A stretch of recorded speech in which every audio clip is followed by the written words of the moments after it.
தூரத்துல இருந்து தூரமா இருந்த ஒரு காட்டுல நிறைய பறவைகள் தங்களுக்குன்னு ஒரு வீடு கட்டிக்கிட்டு நிம்மதியா சந்தோஷமா வாழ்ந்து வந்தாங்க. அதே காட்டுல சோனா குருவியும் ஒரு சின்ன அழகான வீட்டை கட்டிக்கிட்டு தன் பையன் குக்குவோட வாழ்ந்து வந்தது. அந்த காட்டுல ஒரு வாரம் தொடர்ந்து மழை பெஞ்சுக்கிட்டே இருந்தது. அதனால பறவைகள் உணவு தேட முடியாம ரொம்பவும் கஷ்டப்பட்டாங்க. நிறைய பறவைகள் சாப்பிட எந்த உணவும் இல்லாம பட்னியா இருந்து மழை எப்ப விடும் வானத்தையே பார்த்துக்கிட்டு இருந்தாங்க. இந்த சூழ்நிலையில இன்னைக்கு மழை சுத்தமா விட்டுடுச்சு. சோனா குருவி மழை விட்டதால காலையில அவசரமா உணவு தேட கிளம்பிட்டு இருந்தது. அம்மா அம்மா, உங்க கூட உணவு தேட இன்னைக்கு நானும் வரேன். எனக்கும் உங்க கூட பறந்து வரணும்னு ஆசையா இருக்கு. குக்கு, நீ பறக்க ஆரம்பிச்சிருதான், இருந்தாலும் எங்க கூட உணவு தேட பறந்து வர அளவுக்கு இன்னும் உனக்கு அனுபவம் பத்தாது. இன்னும் கொஞ்ச நாள் போனதுக்கு அப்புறம் அம்மாவே உன்னை என் கூட அழைச்சிட்டு போறேன். என்ன அம்மா, எனக்கு தெரிஞ்சு நீங்க ரொம்ப நாளா இப்படிதான் சொல்லிக்கிட்டே இருக்கீங்க. ஆனா நீங்க இது வரைக்கும் என்ன அழைச்சிக்கிட்டு போனதே இல்ல. சோனா குருவியும் அந்த பையன் குக்குவும் இப்படி பேசிக்கிட்டு இருக்கும் போது புறா தன்னோட பையன் ராஜியை அழைச்சிட்டு வந்தது. புறான்னா, என்ன இவ்வளவு லேட்டா வரீங்க? நான் உங்களை தான் எதிர்பார்த்துக்கிட்டு இருந்தேன். சீக்கிரம் கிளம்புங்க.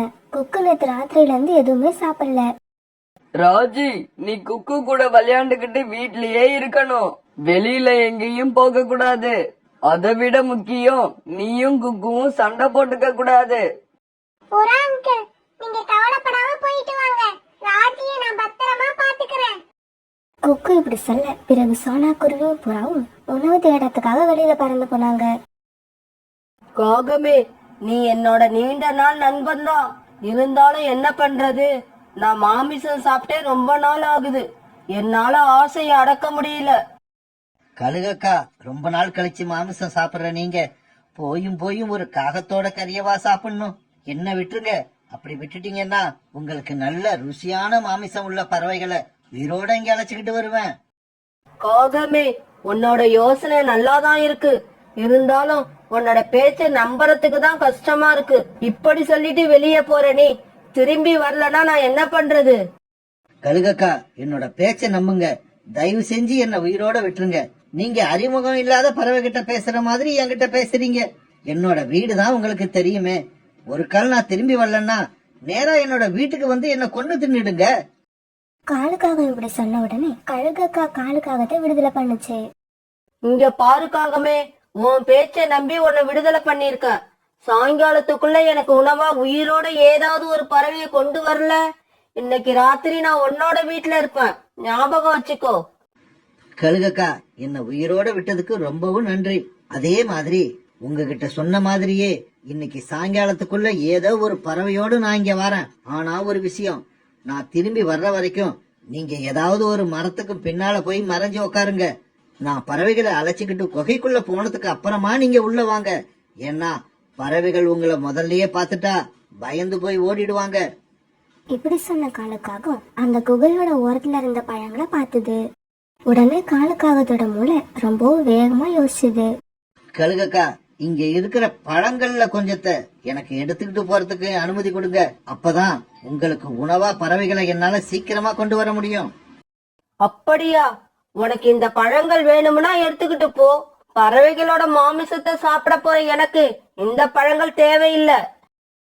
கழுகக்கா இப்படி சொன்ன உடனே காலுக்காக அந்த பழங்களை எடுத்துக்கிட்டு வேகமா பறந்து வெளியே போச்சு. இப்படி போன காலுக்காக ஒரு மரத்தடியில உட்காந்து கொஞ்ச நேரம் ஓய்வு எடுக்க ஆரம்பிச்சது. அப்பாடா, எப்படியோ ஒரு வழியா இந்த கழுகக்கா கிட்ட இருந்து உயிர் தப்பிச்சிட்டோம். ஆனா நாம தொடர்ந்து உயிரோட இருக்கணும்னா ஏதாவது பறவைகளை கழுகக்கா கிட்ட அழைச்சுக்கிட்டு போயே ஆகணும். ஆனா நம்மளை பத்தி இந்த காட்டுல உள்ள எல்லா பறவைகளுக்குமே தெரிஞ்சிருக்கு. நாம எதை சொன்னாலும் யாரும் நம்ப மாட்டாங்க. இந்த பழங்களை காட்டிதான் ஏதாவது பறவைகளை நம்மளோட வலையில விழ வைக்கணும். இப்படி பேசிக்கிட்டே இருந்த காலுக்காக தூரத்துல சோனா குருவியும் புறாவும் பறந்து வரத பாத்துருச்சு. சோனா குருவி, புறா ரெண்டு பேருமே ரொம்பவும் சுதாரிப்பான பறவைங்க. நம்ம பேச்ச நம்பவே மாட்டாங்க. இப்ப என்ன பண்றது? இருந்தாலும் முயற்சி பண்ணி பாப்போம். நம்புற மாதிரி பொய்ய சொன்னா நம்பிதானே ஆகணும். இப்படி தன்னோட மனசுக்குள்ள நினைச்ச காலுக்காக கழுகக்கா கிட்ட இருந்து வாங்கிட்டு வந்த பழங்களை எடுத்து வச்சு சாப்பிட ஆரம்பிச்சது. தானியங்கள் ஏதாவது கிடைக்கத்தானு தேடி பார்த்துக்கிட்டு இருந்த சோனா குருவியும் புறாவும் காலுக்காக ஒரு இடத்துல உட்காந்து பழங்களை சாப்பிட்டுக்கிட்டு இருக்கத பார்த்த உடனே அதுகிட்ட போனாங்க. காலு, இவ்வளவு பழங்களை வச்சு சாப்பிடுற? என்னோட குழந்தையும் சோனா குருவியோட குழந்தையும் நேத்துல இருந்து எதுவுமே சாப்பிடாம பசியில இருக்காங்க. இந்த பழங்கள்ல கொஞ்சம் எங்களுக்கு கொடுத்தா நாங்க அதை எங்க குழந்தைங்களுக்கு கொண்டு போய் கொடுப்போம். புறா, இந்த பழங்கள் எனக்கே பத்தாது. ஏன்னா நான் 3 நாளா சாப்பிடல. அதனால எனக்கே இன்னும் பழங்கள் தேவைப்படுது. காலண்ணா, இந்த பழங்களை எங்க இருந்து எடுத்தீங்க? உங்களுக்கு எப்படி கிடைச்சது இவ்வளவு பழங்கள்? சோனா, நம்ம காட்டோட கடைசியில இருக்க குகைக்குள்ள மழை பெஞ்சதுனால தண்ணீர் தேங்கி நின்னுச்சு. தாகமா இருந்ததால தண்ணி குடிக்கலாம்னு உள்ள போனேன். உள்ள போனதுக்கு அப்புறம் தான் தெரியுது உள்ள ஒரு பழமுதிர் சோலையே இருக்குன்னு. ஆமா, உள்ளார அவ்வளவு பழங்கள் இருக்கு. அங்க இருந்துதான் இதை நான் கொண்டு வந்தேன். இப்பவும் இன்னும் கொஞ்சம் பழங்களை எடுத்துக்கிட்டு வரலான்னு அங்கதான் போக போறேன். உங்களுக்கு தேவைப்பட்டா நீங்களே என் கூட வாங்க. இப்படி சொன்ன காலுக்காக குகையை நோக்கி பறக்க, காலுக்காக சொன்னது எல்லாம் உண்மை போலவே இருந்ததால அதை நம்பின சோனா குருவியும் புறாவும் காலுக்காக பின்னாடியே பறந்து போனாங்க. புறாண்ணா, குக்கு இது வரைக்கும் ஒரு வேளை கூட சாப்பிடாம இருந்ததே இல்ல. நேத்து ராத்திரி அவன் சாப்பிடாம இருந்தது என் மனசுக்கு ரொம்பவும் கஷ்டமாயிடுச்சு. இப்ப இந்த பழங்களை எடுத்துக்கிட்டு நாம எவ்வளவு சீக்கிரமா வீட்டுக்கு போக முடியுமோ அவ்வளவு சீக்கிரமா போய் அவனை சாப்பிட்டு வச்சு பார்க்கணும். ஆமா சோனா, நானும் அதே நிலைமையில தான் இருக்கேன். ராஜுவும் ரொம்ப பசியில தான் இருக்கான். என்ன பண்றது? ஒரு வாரமா மழை பெஞ்சு நம்ம எல்லாரையும் ரொம்ப கஷ்டப்படுத்திடுச்சு. இப்படி இவங்க பேசிக்கிட்டு வர அந்த கழுவோட குகையும் வந்துருச்சு. பறந்து வந்த காலுக்காகவும் நேரா குகைக்குள்ள போக சோனா குருவியும் புறாவும் கொஞ்சம் கூட தயக்கம் இல்லாம காலுக்காக பின்னாடியே குகைக்குள்ள பறந்து போயிட்டாங்க. இத ஒரு மரத்துக்கு பின்னால மறைஞ்சிருந்து பார்த்த கழுகாக்காவும் இப்ப குகைக்குள்ள பறந்து போச்சு. இப்படி உள்ள போன கழுகாக்கா சோனா குருவியும் புறாவையும் ஒரு வலையில பிடிச்சு வச்சுக்கிச்சு. சோனா குருவியும் புறாவும் வலையில இருந்து தப்பிக்க எப்படியோ முயற்சி பண்ணாங்க. எதுவுமே முடியல. காலு, எங்களுக்கெல்லாம் இப்படி நம்பிக்கை துரோகம் பண்றியே, உனக்கு வெக்கமா இல்ல? என்ன பண்றது புறா? வெக்கத்தை பார்த்தா நான் உயிரோட இருக்க முடியுமா? எனக்கு எல்லாத்தையும் விட உயிர் தான் முக்கியம். வீட்டுல நம்ம திரும்பி வருவோம் நினப்புல குக்கு இருக்கிறத நினைச்ச உடனே சோனா குருவிக்கு கண்ணுல கண்ணீர் வந்துருச்சு. கழுகக்கா, தயவு செய்து எங்களை மன்னிச்சிருங்க. வீட்டுல எங்க 2 பேருக்குமே குழந்தைங்க இருக்காங்க. அவங்க நேத்துல இருந்து சாப்பிடல. நாங்க உணவு கொண்டு வருவோங்கிற நம்பிக்கையில வீட்டுல சந்தோஷமா விளையாண்டுகிட்டு இருப்பாங்க. உன் குழந்தைங்க பசிய பத்தி நினைச்சு பாக்குற நீ? என்னோட பசிய பத்தி நினைச்சு பாக்கலல்ல? நான் கூட தான் மாமிசம் சாப்பிட்டு 2 மாசம் ஆகுது. ஏய் காகமே, நீ ஏன் இன்னும் இங்க நின்னுகிட்டு இருக்க? அந்த பழங்களை எடுத்துக்கிட்டு இங்க இருந்து கிளம்பு. கழுகாக்கா இப்படி சொன்ன உடனே காலுக்காக பழங்களை எடுத்துக்கிட்டு அங்கிருந்து கிளம்பி போயிடுச்சு. கழுகாக்கா, இவங்க தயவு செய்து விட்டுடுங்க. இவங்க 2 பேருக்குமே சின்ன சின்ன குழந்தைங்க இருக்காங்க. நாங்க இறந்து போயிட்டா அவங்க எவ்வளவு கஷ்டப்படுவாங்கன்னு ஒரு நிமிஷம் நினைச்சு பாருங்க. அதுக்காக நான் என்ன குழந்தைங்க இல்லாத பறவைய தேடி தேடி பார்த்து சாப்பிட முடியும்? இங்க பாருங்க, நானும் நல்ல பசியில இருக்கேன். அதனால இப்ப உங்களை சாப்பிட போறேன். குறுக்க பேசி பேசி என்ன டிஸ்டர்ப் பண்ணாதீங்க. இப்படி சொன்ன கழுகாக்கா பிறகு வலையில இருந்த சோனா குருவியை விடுவிச்சு அதை முதல்ல சாப்பிட போச்சு. அடடா, இந்த மாதிரி ஒரு ஃப்ரெஷ்ஷான குருவிய சாப்பிட்டு எவ்வளவு நாள் ஆகுது? இப்படி சொல்லிட்டு கழுகாக்கா சோனா குருவியை சாப்பிட போறப்ப புறா இந்த மாதிரி பேச ஆரம்பிச்சது. கழுகக்கா, எங்க உடம்புல இருந்து உங்களுக்கு அதிகபட்சமா என்ன மாமிசம் கிடைச்சிட போகுது? மிஞ்சி மிஞ்சி போனா 100 கிராம் இல்ல 150 கிராம் தான் கிடைக்கும். ஆனா எங்களை உயிரோட விட்டா 1 கிலோ 1.5 கிலோ வெயிட் உள்ள பிராய்லர் கோழியை கொண்டு வந்து கொடுப்போம். பிராய்லர் கோழிங்கிற பேரை கேட்ட உடனே கழுகுக்கு கோழிக்கறி திங்கணும் போல ரொம்பவும் ஆசை வந்துருச்சு. என்னது, உண்மையாவா? பிராய்லர் கோழி வீட்டுல வளர்க்குறீங்களா? ஆமா கழுகாக்கா, பாய்லர் கோழி நாங்க வீட்டுல வளர்க்குறோம். தயவு செய்து என்னை விட்டுடு, கீழே இறங்கு. உன்னோட வெயிட்டே என்னால தாங்க முடியல. சோனா குருவி இப்படி சொன்ன உடனே கழுகாக்கா சோனா குருவி மேல இருந்து கீழே இறங்குச்சு. சரி குருவி, அப்படின்னா நீ போய் 2 பிராய்லர் கோழியை கொண்டு வா. அது வரைக்கும் இந்த புறா என்கிட்டயே இருக்கட்டும். இங்க பாரு கழுகாக்கா, 2 பாய்லர் கோழியை என்னால தனியா கொண்டு வர முடியாது. புறா அண்ணாவையும் என் கூட அனுப்புங்க. வேணும்னா ஒண்ணு பண்ணுவோம், நாங்க திரும்பி வருவோம்னு. உங்களுக்கு நம்பிக்கை இல்லைன்னா நீங்களும் எங்க கூட வாங்க. சோனா குருவி இப்படி சொல்ல பிராய்லர் கோழி மேல இருந்த தீர ஆசையால கழுகாக்கா இந்த திட்டத்துக்கு சம்மதிச்சது. பிறகு புறாவையும் கொண்டாந்து விடுவச்சு சோனா குருவி, புறா, கழுகக்கா இவங்க 3 பேரும் சோனா குருவி வீட்டை நோக்கி பறக்க ஆரம்பிச்சாங்க. புறாண்ணா, எப்படியாவது இந்த குகையில இருந்து வெளியில வந்தா போதும்னு நீங்க பிராய்லர் கோழி வளர்க்குறேன்னு போய் சொன்னீங்க. நானும் அதுக்கு ஆமா சாமி போட்டுட்டேன். அதனால இப்ப நம்ம 2 பேருமே வெளியில வந்துட்டோம். இதுக்கு மேல இந்த கழுகை எப்படி சமாளிக்கிறது? என்ன சோனா இப்படி பேசுற? குகையில வலைக்குள்ள இருந்த நாம பொய் சொல்லி தப்பிச்சு வெளியே வரும்போது இதுக்கப்புறம் தப்பிக்கிறது பெரிய காரியமா என்ன? வா, முதல்ல வீட்டுக்கு போவோம், அதுக்கப்புறம் அத பத்தி யோசனை பண்ணுவோம். இப்படி வந்து சோனா குருவி, புறா, கழுகக்கா இவங்க 3 பேரும் சோனா குருவி வீட்டுக்கு வந்து சேர்ந்தாங்க.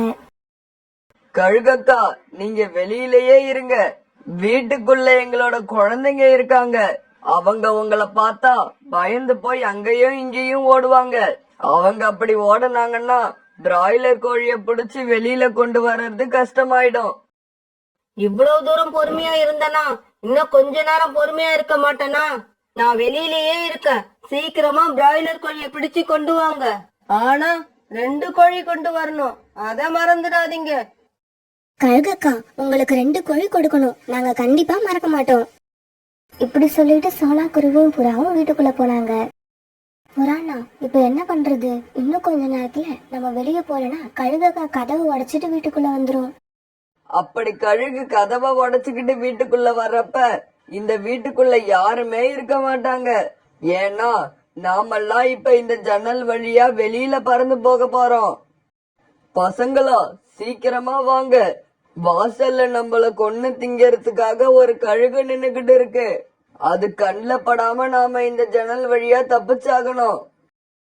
புறா இப்படி சொல்ல சோனா குருவி அந்த ஜன்னல் கதவை திறந்து விட்டது. புறாண்ணா, ஜன்னல் கதவு திறந்தாச்சு, சீக்கிரம் வாங்க. ஒரு நிமிஷம் சோனா, நம்ம உயிரோட விளையாண்ட காலுக்காகத்துக்கு ஏதாவது தண்டனை வாங்கி கொடுக்க வேண்டாமா? அதுக்காக ஒரே ஒரு லெட்டர் எழுதி வச்சிட்டு வந்துடுறேன்.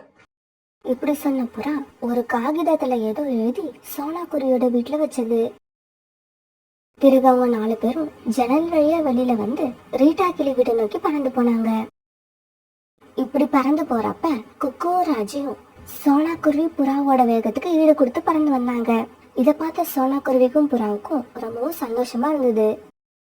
இப்படி போன இவங்க சீக்கிரமாவே ரீட்டா கிளி வீட்டுக்கு போய் சேர்ந்துட்டாங்க.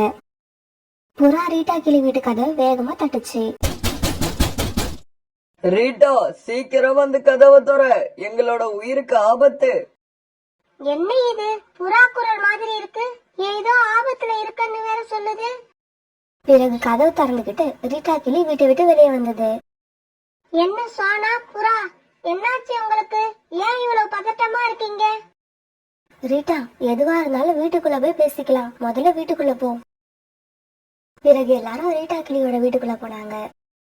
வீட்டுக்குள்ள போன உடனே சோனா நடந்த எல்லா கதையும் ரீட்டா கிளிக்கு சொல்லுச்சு. சோனா, புறா, என்னோட வீடு நல்ல பாதுகாப்பான வீடு. கழுகால கூட உடைச்சுக்கிட்டு உள்ள வர முடியாத அளவுதான் நான் ஸ்ட்ராங்கா கட்டியிருக்கேன். எதை பத்தியும் கவலைப்படாதீங்க. கொஞ்ச நாள் இங்கேயே இருங்க, அதுக்கப்புறம் என்ன செய்யலாம்னு யோசிக்கலாம்.